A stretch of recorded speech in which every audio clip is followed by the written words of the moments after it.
جس سے میں اتفاق نہیں کرتا. ہاں جو کہتے ہیں کہ بیسیکلی کہ پاکستان سری لنکا نہیں ہے, پاکستان نیپال نہیں ہے, پاکستان بنگلہ دیش نہیں ہے, پاکستان ان ممالک کی فہرست میں نہ چنا جائے. دوسرا وہ کہتے ہیں کہ ایک بات میں صرف لاجک ہے, وہ کہتے ہیں کہ لوگ نہیں نکلتے پاکستان کے اندر اس طرح سے جس طرح سے آپ لوگوں کو نکلنا چاہیے. وہ کہتے ہیں یار کسانوں کا 3000 ارب کا نقصان ہو گیا, نہیں نکلے.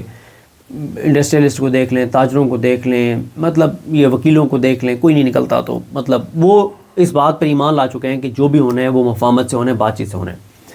تو وہ کہتے ہیں کہ ایک ایسے ٹائم کے اوپر جب ہم کوشش کر رہے ہیں کہ بات چیت کے ذریعے معاملات آگے بڑھیں, تو آپ یہ جو رہائی فورس بنا رہے ہیں اس کی وجہ سے ٹکراؤ اور تصادم کا سا ماحول دوبارہ بن جائے گا اور وہ بات چیت آگے نہیں بڑھ پائے گی. جس پہ ابھی تک سہیل آفریدی نہیں مان رہے, وہ اپنا اعلان واپس نہیں لے رہے. وہ کہہ رہے ہیں کہ میں فورس بناؤں گا. آپ نے بات چیت کے ذریعے جو کوئی آپ نے بریک تھرو کرنا ہے کر لیں. وہ کہتے ہیں بریک تھرو ہو جائے گا تو اس فورس کو کچھ نہیں کرنا پڑے گا, نہیں ہوگا تو پھر ہمیں فورس تو چاہیے, ہم نے پھر ایجوٹیشن تو کرنی ہے, ہم نے مزاحمت تو کرنی ہے. تو میرا خیال ہے کہ ابھی بھی یہ سہیل آفریدی صاحب نے, میرا خیال ہے کہ وہ جو پارٹی پہ ڈیپینڈ کرتے رہے ہیں, ان کی طرف دیکھتے رہیں اور معاملات انہوں نے اپنے ہاتھ میں نہیں لیے, تو انہوں نے بہت ٹائم ضائع کر دیا. تو مزاحمت والی بات کے اوپر دو باتیں, بلکہ تین چیزیں جو ہے نا وہ ذرا کوئکلی جو ہے وہ ٹائم بھی تاکہ بہت زیادہ نہ ہو. ایک تو رانا ثناء اللہ نے کہا ہے کہ بھئی عدالت سے فیصلہ آئے گا تو عمران خان کو اسپتال جو ہے وہ منتقل کر دیں گے, اس کے لیے پارٹی, دباؤ, احتجاج, فورس, یہ ساری چیزیں نہیں چلیں گی. تو اس کا جواب لے لیں. ہاں, عدالت اگر ہوتی نا, منصور علی شاہ چیف جسٹس پاکستان ہوتے یا اعجاز الحسن صاحب ہوتے, مطلب اس طرح کا کوئی جج ہوتا تو پھر سمجھ آتی تھی کہ عدالت کو فیصلہ کرنے دیں. یا اسلام آباد ہائی کورٹ میں محسن اختر کیانی صاحب ہوتے تو سمجھ آتی تھی. مطلب فیصلہ عدالت کرے گی, کون سی عدالت؟ جس عدالت کا چیف جسٹس تیسرا نمبر سے اٹھا کے نون لیگ نے سلیکٹ کر کے اپنی ذاتی منشا کے مطابق لگایا, پاکستان کے لیے نہیں, اپنی ذات کے مفاد کے لیے. 14ویں نمبر سے لا کے, تو کون سی عدالت ہے بھائی, کس عدالت کی؟ دوسرے 8 فروری کا الیکشن کھول دیتے ہیں نا. ہاں صحیح بات ہے. اچھا دوسرا یہ معاملہ کہ جو علیمہ خان کا آؤٹ برسٹ ہے, یا ان کا اس طریقے سے میڈیا کے اوپر نام لے کے گفتگو کرنا اور یہ کہنا کہ اب ہم جو ہے وہ اب میڈیا کے اوپر ہی بات کریں گے, اس کے اوپر بہت بات ہو چکی ہے. سمپل آپ کو بتا دوں, جب انہوں نے دیکھا ہے کہ 1085 M N S M P S ticket holders میں سے 85 بھی حقیقی معنوں میں مزاحمت نہیں کر رہے, تو ان کو کھول کے سامنے آنا پڑا, اور میرے خیال انہوں نے بالکل ٹھیک فیصلہ کیا. تو یہ پھر ظاہر ہے کہ that brings us to the third part, کہ جہاں پر اب یہ خبریں چل رہی ہیں اور بہت سارے دوستوں نے اس کی پارشلی بہت پہلے یہ سامنے رکھ دی تھی تفصیلات, اسد اللہ خان نے بھی رکھی تھی کہ عمران خان کو حکومت جو ہے وہ اسپتال منتقل کرنے پر راضی تھی, انتظامات تقریباً مکمل تھے.